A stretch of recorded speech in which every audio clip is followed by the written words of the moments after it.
बिस्मिल्लाहिर्रहमानिर्रहीम। अस्सलामु अलैकुम नाज़रीन, आप देख रहे हैं आज तक न्यूज़ और मैं हूं समी। इससे पहले आप इस कहानी की 81 एक साथ सुन चुके हैं और अब किस नंबर 82 मुलाहिजा फरमाएं। शारिक एक गली में दाखिल होकर एक मकान के सामने रुक गया। उस मकान के दरवाजे के ऊपर 0 वाट का बल्ब जल रहा था। उसकी रोशनी बहरहाल इतनी थी कि दरवाजे पर लगी हुई नंबर प्लेट देखी जा सकती थी। साहब खाना के नाम के नीचे गली का नाम और मकान नंबर भी लिखा हुआ था। शारिक आगे बढ़ गया और तीसरे मकान के सामने रुक गया और इधर उधर देखने के बाद दरवाजे पर हल्की सी दस्तक दी। शारिक के हिसाब से यही मकान होना चाहिए था। तीसरी मर्तबा दस्तक के जवाब में अंदर कोई दरवाजा खोलने की आवाज सुनाई दी और उसके फौरन बाद ही एक कमजोर सी नुस्वानी आवाज उनकी समाज से टकराई।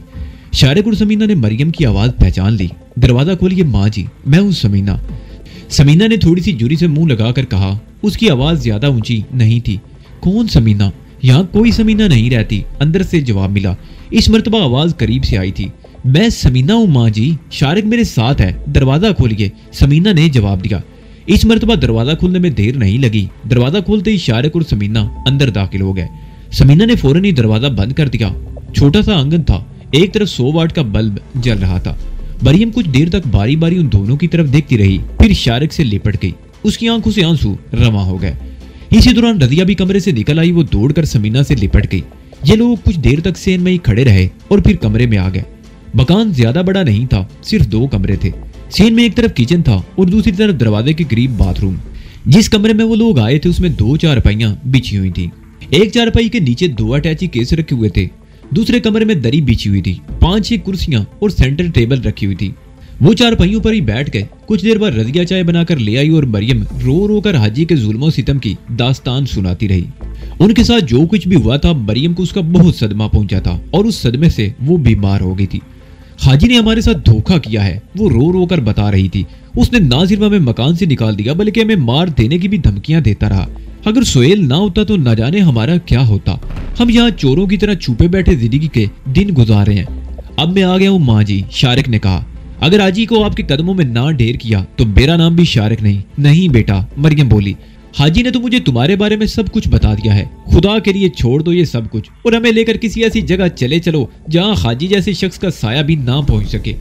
तुमने हमें जो पैसे दिए थे वो जूं के तुम बैंक में मौजूद हैं। हम किसी दूसरे शहर में जाकर रहेंगे। तुम इन पैसों से कोई काम शुरू कर लेना। मकान गाड़ी हमें कुछ नहीं चाहिए। माँ जी, शारिक ने जवाब दिया। दुनिया में कोई भी जगह ऐसी नहीं जहां हाजी जैसे लोगों से हम महफूज हो जाएं। हाजी जैसे लोग हमें जिंदा नहीं रहने देंगे और आप ये बात अच्छी तरह जानती हैं कि जेल से निकलने के बाद मैंने शरीफाना जिंदगी गुजारने की कोशिश की थी, लेकिन मुझे एक दिन भी चैन से बैठने नहीं दिया गया। मैंने जिंदा रहने के लिए वही रास्ता इख्तियार कर लिया जो ये लोग चाहते थे। ये भी अच्छा ही हुआ कि हाजी ने आपको मेरे बारे में सब कुछ बता दिया। अब मुझे सूरत-ए-हाल का मुकाबला करने में आसानी रहेगी। आप परेशान ना हो, सिर्फ चंद रोज की बात है, सब ठीक हो जाएगा। मेरी बात मान लो बेटा, छोड़ दो ये सब कुछ, मरियम बोली। हाजी ने कहा था कि अब मैं तुम्हारी शक्ल नहीं देख सकूंगी। तुम जहां गए हो वहां से जिंदा वापस नहीं आ सकोगे। उसने ठीक ही कहा था, शारिक ने कहा। हाजी ने तो हमें मौत के सफर पर भेजा था, लेकिन मैं उसकी मौत बंद कर वापस आया हूँ। अब वो ज्यादा अरसे इस दुनिया में नहीं रह सकेगा। फिर वो रजिया की तरफ मुतवज्जो हो गया। मुझे अफसोस है मेरी बहन रजिया, मेरी वजह से तुम लोगों को परेशानी उठाना पड़ी। तुम्हारी तालीम का सिलसिला भी मुनक़ते हो गया, लेकिन चंद रोज की बात है, सब ठीक हो जाएगा। वो चंद लम्हों को खामोश हुआ, फिर बात जारी रखते हुए बोला। माँ जी का इलाज किससे करवा रही हो? महल्ले में एक डॉक्टर है, रजिया ने जवाब दिया। सोहेल तो उन्हें डॉक्टर मुश्ताक के पास ले जाना चाहता था, लेकिन हाजी के खौफ से मैं उन्हें कहीं और नहीं ले जा रही। वैसे एक बात बताऊं, आप आ गए हैं, माँ जी की सारी बीमारियां भी खत्म हो जाएंगी। देख लेना, चंद रोज बाद ये हट्टी कट्टी हो जाएंगी। वो बात करते करते मुस्कुरा दी। ठीक है, शारिक बोला। मैं कल मकान का बंदोबस्त करता हूँ। 2-3 दिन बाद हम वहां मुंतकिल हो जाएंगे। अब हमें छोड़ के मत जाना बेटा, मरियम ने कहा। नहीं माँ जी, हम भी आपके साथ ही रहेंगे, शारिक बोला। वो बातें करते रहे। सुबह के 4 बज गए। मरियम ऊँगने लगी थी। अच्छा भाई, अब बाकी बातें सुबह होंगी, मुझे भी नींद आ रही है, शारिक कहते उठकर दूसरे कमरे में आ गया। मैं यहाँ दरी पर ही सो जाता हूँ और समीना तुम रजिया के साथ लेट जाओ। रजिया और समीना दोबारा उसी कमरे में आ गई। मरियम सो चुकी थी। वो दोनों चारपाई पर लेट कर खुसर पुसर करने लगी। रजिया ने समीना के साथ लेट कर आंखें बंद कर ली और कुछ ही देर बाद वो भी नींद के आगोश में पहुंच चुकी थी। शारिक दूसरे कमरे में दरी पर लेटा सूरत-ए-हाल पर गौर कर रहा था। हाजी ने वाकई बहुत कमीनगी का मुतायरा किया था। उसने एक सोची समझी स्कीम के तहत शारिक और समीना को अफगानिस्तान भेजा था। اس کا خیال تھا کہ شارق کو افغانستان میں ختم کر دیا جائے گا اور اس طرح سب سے بڑا کانٹا اس کے راستے سے نکل جائے گا، لیکن اس کی یہ سازش ناکام ہو گئی اور شاید حاجی کو بھی پتا چل گیا ہوگا کہ شارق زندہ بچ گیا ہے، لیکن اسے ابھی تک یہ پتا نہیں چلا تھا کہ وہ واپس آ گیا ہے۔ یہ بات ڈکی چھپی نہیں رہ سکتی تھی، 2 روز میں اسے پتا چل ہی جائے گا۔ شارق نے یہ طے کر لیا تھا کہ حاجی کی طرف وار کرنے کا انتظار کرنے کی بجائے وہ خود پہل کرے گا اور اسے سنبھلنے کا موقع دیے بغیر اسے گھٹنے ٹیکنے پر مجبور کر دے گا، لیکن حاجی کے خلاف کوئی کارروائی کرنے سے پہلے وہ رضیہ اور مریم کا بندوبست کرنا چاہتا تھا۔ وہ دونوں بیچاری اس چھوٹے سے مکان میں بڑی خراب زندگی گزار رہی تھی اور شارق نے طے کیا تھا کہ اس مرتبہ انہیں علیحدہ رکھنے کی بجائے خود بھی ان کے ساتھ ہی رہے گا اور چھپنے کی بجائے کھل کر اپنے دشمنوں کا مقابلہ کرے گا۔ شارق اگرچہ صبح 5 بجے کے لگ بھگ سویا تھا، لیکن 9 بجے اس کی آنکھ کھل گئی۔ سمینہ وغیرہ جاگ چکی تھی۔ شارق دری پر لیٹا اینٹ رہا تھا کہ رضیہ چائے کا کپ لے کر اندر آ گئی۔ یہ آپ کی بیڈ تھی، رضیہ چائے کا کپ میز پر رکھتے ہوئے بولی۔ جلدی سے حلق سے انڈیلیے اور تیار ہو جائیے ناشتے کے لیے، آپ کے انتظار میں امی نے بھی ابھی تک ناشتہ نہیں کیا۔ اوہ! شارق ایک جھٹکے سے اٹھ کر بیٹھ گیا اور کپ اٹھا کر چائے کی چسکیاں لینے لگا۔ پڑوسیوں کو اپنے بارے میں تم لوگوں نے کیا بتایا ہے؟ ہمارا زیادہ لوگوں کے ہاں آنا جانا نہیں ہے، 1-2 پڑوس نے کبھی آ جاتی ہیں۔ امی نے انہیں بتایا تھا کہ ان کا بیٹا اور بہو یعنی آپ اور سمینہ کراچی میں رہتے ہیں اور کبھی کبھی آتے ہیں۔ بیٹا اور بہو؟ شارق بڑبڑایا۔ امی ٹھیک ہی تو کہتی ہیں، اس میں کچھ غلط؟ سمینہ کو کمرے میں داخل ہوتے دیکھ کر رضیہ خاموش ہو گئی اور بات بدلتے ہوئے بولی، اب آپ جلدی سے اٹھ جائیں، مجھے اور سمینہ کو بھی بھوک لگ رہی ہے، بس تم ناشتہ تیار کرو، میں اٹھ گیا۔ شارق نے کپ میں بچی ہوئی چائے حلق میں انڈیلی اور اٹھ کر کمرے سے نکل گیا۔ تقریباً آدھے گھنٹے بعد وہ سب دری پر بیٹھ کر ناشتہ کر رہے تھے۔ ناشتے کے بعد مریم تو اپنے کمرے میں چلی گئی اور سمینہ برتن اٹھانے لگی۔ رضیہ کرسیوں کے کشن درست کرنے لگی۔ اس نے جیسے یہ کشن اٹھایا، کرسی پر پڑا ہوا پستول دیکھ کر اچھل پڑی۔ یہ کیا ہے؟ اس کے لہجے میں حیرت تھی۔ اسے پستول کہتے ہیں، شارق مسکراتے ہوئے بولا، یہ تمہارے مطلب کی چیز نہیں، اسے یہیں رہنے دو۔ رضیہ نے ہاتھ میں پکڑا ہوا کشن پستول کے اوپر پھینک دیا اور دوسرے کام کرنے لگی۔ اس نے پستول کے بارے میں مزید کوئی سوال نہیں کیا تھا۔ 10 بجے کے قریب شارق گھر سے نکلنے کی تیاری کر رہا تھا کہ مریم والے کمرے میں رکھے ہوئے فون کی گھنٹی بجی۔ رضیہ اس وقت کمرے میں تھی۔ اس نے باہر آ کر بتایا کہ سہیل کا فون ہے اور وہ اس سے بات کرنا چاہتا ہے۔ شارق کو یاد آ گیا کہ کل سہیل نے بتایا تھا کہ اس کے گھر میں ٹیلی فون بھی موجود ہے اور وہ دن میں 1-2 بار فون پر رضیہ اور مریم سے بات کر لیا کرتا ہے۔ شارق مریم والے کمرے میں آ گیا۔ ہیلو سہیل، شارق ریسیور اٹھاتے ہوئے بولا۔ خیریت؟ ہاں خیریت ہی ہے، سہیل نے جواب دیا۔ تھوڑی دیر پہلے جیجا آیا تھا، اس نے بتایا تھا کہ تم رات کو ماں جی کے ہاں چلے جاؤ گے۔ ہاں میں نے اس سے کہا تھا کہ وہ صبح جاتے ہوئے گھر کی چابی چوکھٹ پر رکھ جائے، وہ آج کوئٹہ جا رہا ہے، شارق بولا۔ میں نے یہی بتانے کے لیے فون کیا تھا کہ اس نے اپنا ارادہ بدل دیا ہے، وہ کوئٹہ نہیں جا رہا، سہیل نے کہا۔ کیا مطلب؟ شارق بولا۔ وہ تم سے بہت زیادہ متاثر ہوا ہے، سہیل نے جواب دیا۔ تم نے اسے کچھ رقم دی تھی کہ کوئٹہ جا کر اپنے بیٹے کی ضمانت کا بندوبست کرے اور اس کے لیے کسی اچھے وکیل کا بندوبست کرے، لیکن اس کا کہنا ہے کہ وہ تمہیں ان حالات میں چھوڑ کر نہیں جا سکتا، وہ تمہارے پاس رہنا چاہتا ہے۔ بے وقوف ہے وہ، شارق بولا۔ اگر وہ تمہارے پاس موجود ہے تو میری بات کراؤ اس سے، وہ گھر چلا گیا ہے اور جو رقم تم نے اسے دی تھی وہ مجھے دے گیا ہے، سہیل بولا۔ ٹھیک ہے، رقم تم اپنے پاس ہی رکھو، میں شام کو اس سے ملوں گا، وہ بے وقوف آدمی ہے، اس کے بیٹے کی زندگی داؤ پر لگی ہے اور وہ میری محبت میں، وہ بہت معصوم آدمی ہے۔ سہیل نے اس کی بات کاٹ دی۔ اگر وہ اسی دوران میرے پاس آیا تو میں بھی اسے سمجھانے کی کوشش کروں گا۔ بہرحال تمہارا کیا پروگرام ہے؟ میں بھی گھر سے نکل رہا ہوں، سب سے پہلے مجھے مکان کا بندوبست کرنا ہے۔ اگر آج ہی مکان کا بندوبست ہو گیا تو ماں جی کو لے کر وہاں منتقل ہو جاؤں گا، اس کے بعد ہی کوئی پروگرام بناؤں گا۔ ٹھیک ہے، اسی دوران موقع ملے تو مجھ سے رابطہ کر لینا، سہیل نے کہا۔ شارق نے خدا حافظ کہتے ہوئے فون بند کر دیا۔ وہ کچھ دیر ماں جی سے باتیں کرتا رہا، پھر سمینہ کو کچھ ہدایت دیتا ہوا گھر سے رخصت ہو گیا۔ سڑک پر آتے ہی اسے رکشہ مل گیا۔ شارق کا خیال تھا کہ وہ گلبرگ میں کوئی مکان تلاش کر لے گا۔ گلبرگ تک جانے کے لیے اس نے 3 رکشے بدلے تھے۔ گلبرگ لیبرٹی چوک کے قریب اس نے رکشہ چھوڑ دیا۔ کچھ دیر ادھر ادھر ٹہلتا رہا۔ وہ یہ اندازہ کرنا چاہتا تھا کہ کسی کی نظروں میں تو نہیں آیا۔ پھر مطمئن ہو کر ایک پراپرٹی ڈیلر کے دفتر میں داخل ہو گیا۔ اس کا استقبال ایک ادھیڑ عمر عورت نے کیا۔ وہ مینیجر کی سیٹ پر بیٹھی تھی۔ 2 میزیں اور بھی تھی جن پر 2 آدمی بیٹھے ہوئے تھے۔ شارق اس عورت کے سامنے دوسری کرسی پر بیٹھ گیا اور فوراً ہی اپنی آمد کا مقصد بیان کر دیا۔ آپ نے جس قسم کے بنگلے کی ڈیمانڈ کی ہے، میرے پاس 2 بنگلے ہیں۔ وہ عورت ایک رجسٹر کھول کر دیکھنے لگی۔ وہ چند لمحے رجسٹر کو دیکھتی رہی، پھر ان بنگلوں کی مکانیت اور دیگر دستیاب سہولتوں کے بارے میں بتانے لگی۔ میں یہ دونوں بنگلے دیکھنا چاہتا ہوں، شارق بولا۔ چلیے میں آپ کے ساتھ چلتی ہوں۔ وہ عورت رجسٹر بند کر کے کرسی سے اٹھ گئی۔ اس نے دوسری میز پر بیٹھے ہوئے ایک نوجوان کو اشارہ کیا۔ اس نے میز کی دراز سے 2 الگ الگ چابیاں نکال لی اور ان کے ساتھ باہر آ گیا۔ दफ्तर के सामने सुर्ख रंग की सुजुकी खड़ी थी। उस औरत ने हैंड बैग में से रिंग निकालकर कार का दरवाजा खोला और स्टीयरिंग के सामने बैठते हुए दूसरे दरवाजे भी खोल दिए। वो नौजवान आगे बैठ गया और शारिक पिछली सीट पर। वो दोनों बंगले ज्यादा दूर नहीं थे। शारिक को दूसरा बंगला पसंद आया। उसमें 3 बेडरूम थे, टीवी लाउंज, कुशादा ड्राइंग रूम, बरामदे के सामने वसीउ अरीज लान था। लान की हालत बता रही थी कि बंगला खाली होने के बावजूद उसकी देखभाल की जाती रही थी। उस बंगले में सबसे अच्छी बात यह थी कि ऊपर भी सामने के रुख पर एक कमरा था जो उस औरत के कहने के मुताबिक स्टडी रूम बनाया जा सकता था। लेकिन शारिक ने उस कमरे के बारे में कुछ और ही सोचा था और इसलिए उसे यह बंगला भी पसंद आया। वो दफ्तर वापस आ गए। शारिक ने उसी वक्त मामला तय कर लिया और बंगले के मालिक को बुलवाकर एग्रीमेंट भी कर लिया और रकम की अदायगी करके बंगले की चाबी ले ली। शाम से पहले शारिक ने बंगले में फर्नीचर और दीगर जरूरी अशिया भी लाकर डाल दी। रात 10 बजे के करीब वो इस काम से फारिग हुआ। अब उस बंगले में रिहाइश इख्तियार की जा सकती थी, दूसरा सामान बाद में भी आ सकता था। गुलबर्ग से शारिक सीधा चुबुर्जी पहुंचा। अपने मकान वाली गली में मुड़ते हुए उसे कुछ अजीब सा एहसास हो रहा था, जैसे 2 आंखें उसकी निगरानी कर रही हूं। उसने कई मरतबा मुड़कर देखा लेकिन आसपास कोई भी नजर नहीं आया था। अपने मकान के बैरूनी गेट में दाखिल होने के बाद भी उसने मुड़कर देखा। फिर उसने आगे बढ़कर चौखट के ऊपर वाले हिस्से से चाबी उठाई और दरवाजा खोलकर अंदर दाखिल हो गया। मकान के अंदर रकम रखते हुए भी उसे कुछ अजीब सा एहसास हो रहा था। वो दरवाजा बंद करके चंद में तारीकी में खड़ा रहा, फिर दीवार टटोलकर बल्ब जला दिया। रोशनी होने के बाद भी वो कुछ देर अपनी जगह पर खड़ा रहा, फिर नपे तुले कदम उठाता हुआ आगे बढ़ने लगा। सोहेल ने सुबह फोन पर बताया था कि जीजे ने क्वेटा जाने से इनकार कर दिया था। ऐसी सूरत में उसे घर पर ही होना चाहिए था, लेकिन वो मौजूद नहीं था। हो सकता है वो खाना या चाय वगैरह पीने के लिए कहीं गया हो। शारिक अपने कमरे के दरवाजे के सामने रुक गया। दरवाजा भिड़ा हुआ था। वो दरवाजा खोलकर अंदर दाखिल हो गया और जैसे ही उसने बत्ती जलाई, इस तरह उछला जैसे बिच्छू ने डंक मार दिया हो।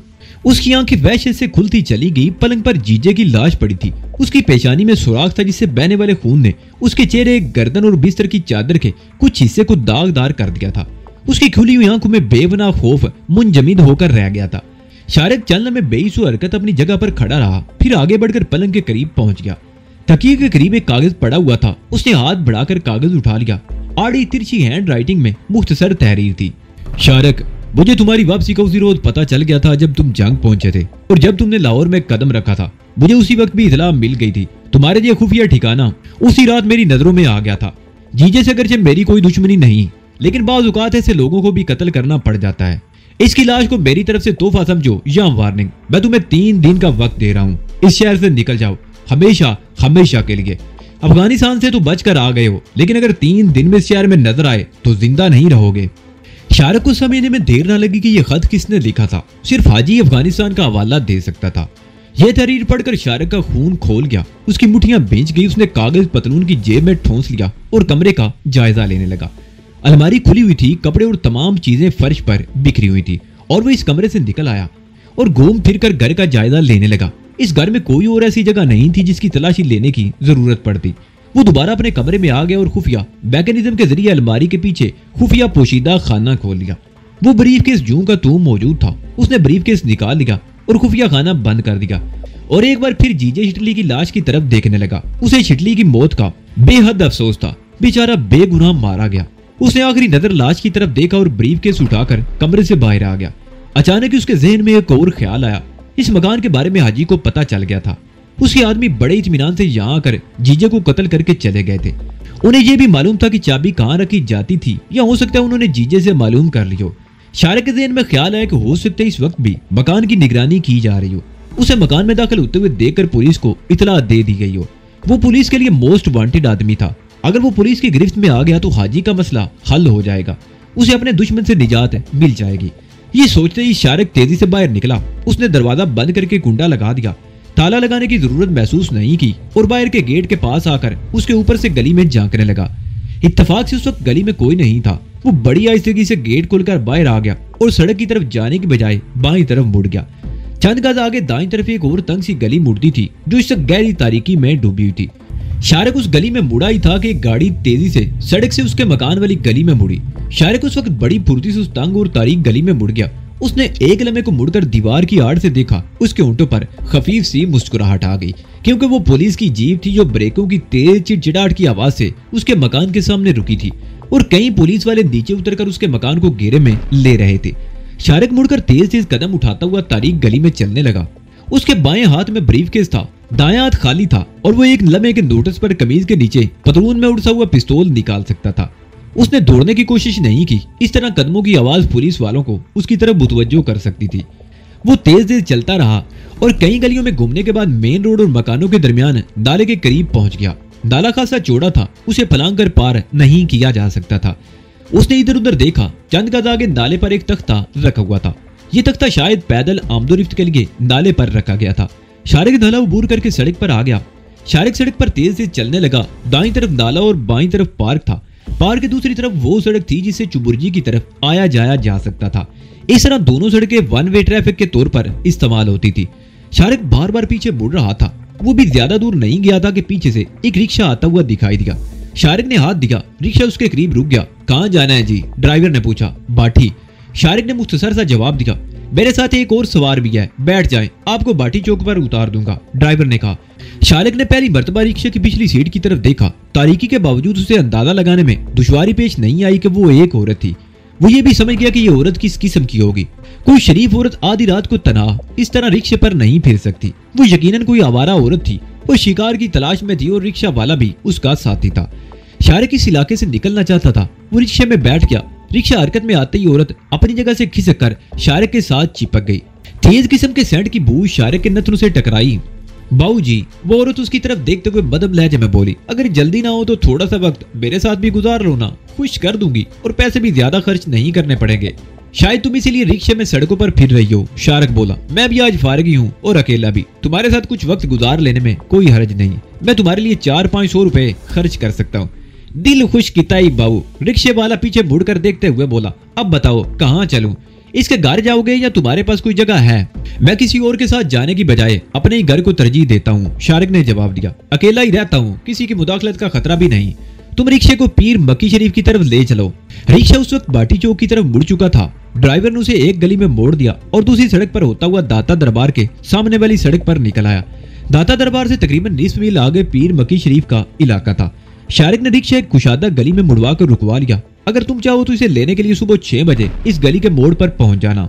मैं रिक्शा आगे नहीं ले जा सकता, मेरा घर ज्यादा दूर नहीं, हम यहाँ से पैदल चलेंगे। ये लो अपना इनाम।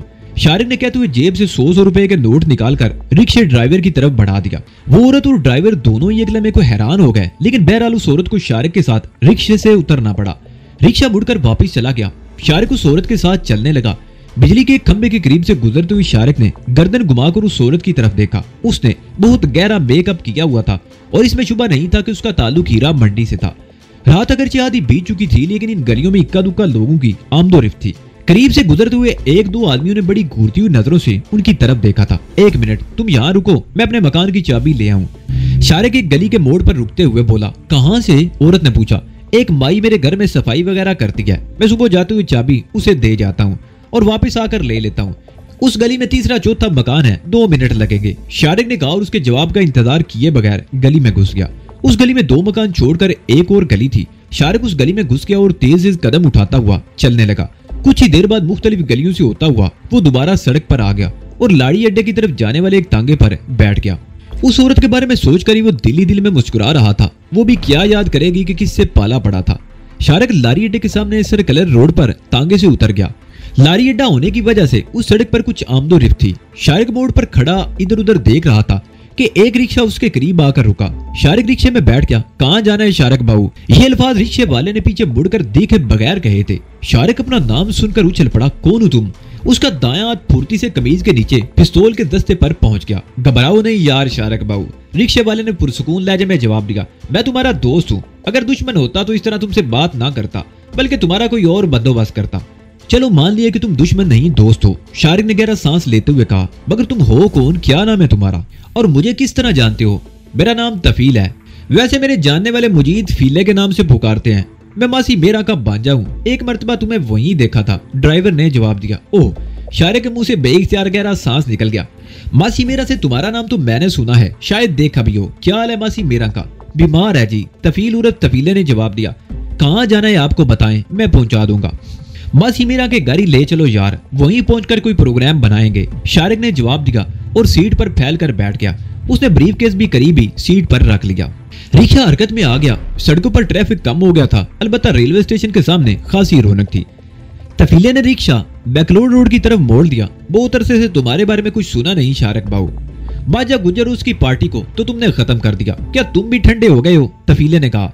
मैं लाहौर से बाहर गया हुआ था, शारक ने जवाब दिया। ये रिक्शा तुम्हारा अपना है या किराए पर चलाते हो? उसने मौजूद बदल दिया। किराए पर लिया हुआ है जी। अपनी ऐसी किस्मत कहाँ के रिक्शे का मालिक बन सकूं? तफीले ने जवाब दिया। शारिक तफील से उसके बारे में करीद कर पूछता रहा। हाजी से टक्कर लेने के लिए उसे आदमियों की जरूरत थी और उसके ख्याल में तफील से काम लिया जा सकता था। बातों से वो बहुत नडर और बेखौफ मालूम होता था और वैसे भी वो ज़ेरे ज़मीन दुनिया के बारे में बहुत कुछ जानता था। रिक्शा मदन के इलाके में दाखिल होकर मुख्तलिफ गलियों में घूमता हुआ एक गली में मासी मेरा के मकान के सामने रुक गया। शारिक ने यहाँ आने का फैसला अचानक ही किया था। तफील ने उसे पहचान लिया था और वो उसे अपने किसी ठिकाने तक नहीं ले जाना चाहता था। तफील ने रिक्शा बंद कर दिया और नीचे उतरकर सामने मकान का दरवाजा खटखटाने लगा। रात आधी से ज्यादा बीत चुकी थी और जाहिर है सब लोग गहरी नींद सो रहे होंगे। 2-3 मरतबा दस्तक देने के बाद दरवाजा खुला। शारिक का ख्याल था कि दरवाजा मासी मेरा ही खोलेगी क्योंकि वो अकेली ही रहती थी, लेकिन एक जवान और खूबसूरत लड़की को देखकर शारिक चौंक गया। उस लड़की को उसने पहली मरतबा देखा था। वो शायद गहरी नींद से बेदार हुई थी। उसकी आंखें सुर्ख थी। अरे राबिया, तुम कब से यहाँ आई हो? तफील उसकी तरफ देखते हुए बोला। रास्ते से तो हटो, मासी का परोना आया है, जाओ उसे जाकर जगा दो। तफील के साथ ही शारिक भी अंदर दाखिल हो गया। राबिया नामी उस लड़की ने दरवाजा बंद कर दिया और मासी मेरा को जगाने के लिए तेज कदम उठाती हुई अंदर चली गई। शारिक तफील के साथ दूसरे कमरे में आ गया। वो एक कुर्सी पर बैठ गया। ब्रीफ केस उसने दूसरी कुर्सी पर रख दिया। तकरीबन 5 मिनट बाद ही मासी मेरा कमरे में दाखिल हुई। उसकी आंखों में नींद का खुमार था, लेकिन शारिक को देखकर उसकी नींद गायब हो गई। वो आगे बढ़कर शारिक से इस तरह मिली जैसे अपने बेटे से मिला जाता है। उसने समीना की भी खैरियत दरियाफ्त की। नी राबो, वो राबिया की तरफ देखते हुए बोली, जल्दी से चाय बनाकर ला। राबिया दरवाजे में खड़ी थी। वो बावर्ची खाने की तरफ चली गई। मासी मेरा शारिक से गिले शिकवे करती रही कि 3-4 महीनों से किसी ने उसकी खबर ही नहीं ली। हम यहाँ नहीं थे मासी, शारिक ने जवाब दिया। मैं 2 दिन पहले ही वापस आया हूँ। अब तुम फिक्र मत करो, तुम्हारी खैर खबर लेते ही रहेंगे। इसी दौरान राबिया चाय बनाकर ले आई। शारिक ने पहली मर्तबा उसकी तरफ देखा। राबिया की उम्र 20-22 साल रही होगी। लंबा कद, सेहतमंद जिस्म और गोरी रंगत। चेहरे के नकूश भी बहुत दिलकश थे। वो एक तरफ खड़ी बड़ी अजीब सी नजरों से शारिक की तरफ देख रही थी। ये मेरी भतीजी है। 2 साल पहले इसका बाप मर गया था। ये सियालकोट में रहती है अपनी माँ के पास। 1 हफ्ते से मेरे पास आई हुई है। मासी मेरा ने गोया उसका तारुफ कराया। शारिक भी बड़ी दिलचस्प नजरों से उसकी तरफ देख रहा था। कुछ देर बाद राबिया अपने कमरे में चली गई और शारिक मासी मेरा से बातें करता रहा। 2 बजे के लगभग मासी मेरा भी सोने के लिए चली गई। उसके थोड़ी देर बाद तफील भी जाने के लिए उठा तो शारिक ने उसे रोक लिया। बैठो तफील, मुझे तुमसे कुछ बातें करनी है। हुक्म करो जी। तफील दोबारा बैठ गया। रिक्शे से कितना कमा लेते हो? इसके अलावा कोई और काम भी करते हो या नहीं? शारिक ने उसकी तरफ देखते हुए पूछा। रिक्शे से क्या कमाना है शारिक बाबू, बस गुजारा हो जाता है, तफील ने जवाब दिया। फिर मुस्कुराते हुए बोला, अलबत्ता कभी कभी कोई हाथ चढ़ जाता है तो 4 पैसे मिल जाते हैं।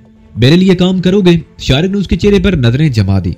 काम की नोयत तुम समझ सकते हो। काम कोई भी हो शारिक बाबू, पैसा मिलना चाहिए, तफील ने जवाब दिया। और फिर तुम्हारे साथ काम करने का तो मजा ही कुछ और होगा। इसमें तुम्हारी जान भी जा सकती है, शारिक बोला। मुझे ये इत्मीनान होगा कि मेरे मरने के बाद तुम मेरे घर वालों को लावारस नहीं छोड़ोगे। मैं मासी मेरा से तुम्हारे बारे में बहुत कुछ सुन चुका हूँ। एक मरतबा 9 लखे ने भी तुम्हारे बारे में बताया था। वो तो तुम्हारा आशिक है, वो है कहाँ?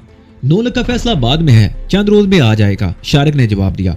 अगर तुम काम के लिए तैयार हो तो कल सुबह 10 बजे मुझे यहीं पर मिलना। लेकिन एक बात याद रखना, मैं अपने साथ काम करने वालों की हर गलती माफ कर सकता हूँ, लेकिन गद्दारी करने वालों को माफ नहीं करता। शारिक बाबू, तफील उसकी तरफ देखते हुए बोला।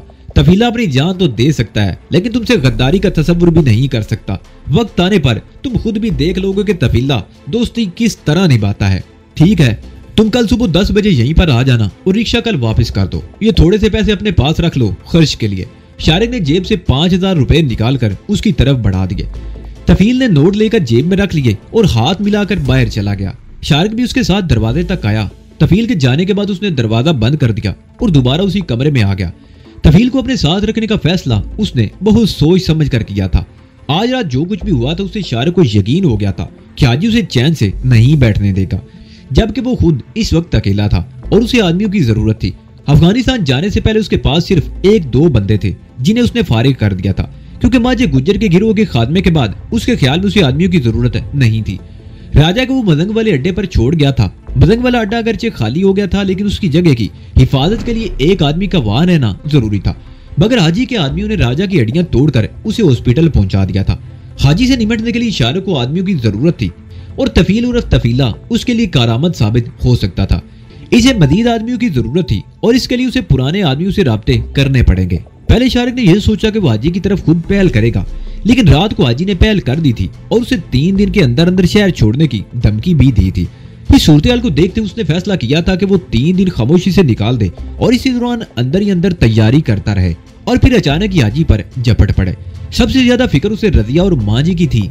उसके लिए गुलबर्ग में बंगला हासिल कर लिया था और इसमें कुछ जरूरी सामान भी डलवा दिया था।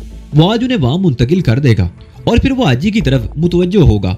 शाहरुख यही सब कुछ सोचते हुए सो गया। सुबह उसकी आंख 8 बजे से पहले ही खुल गई।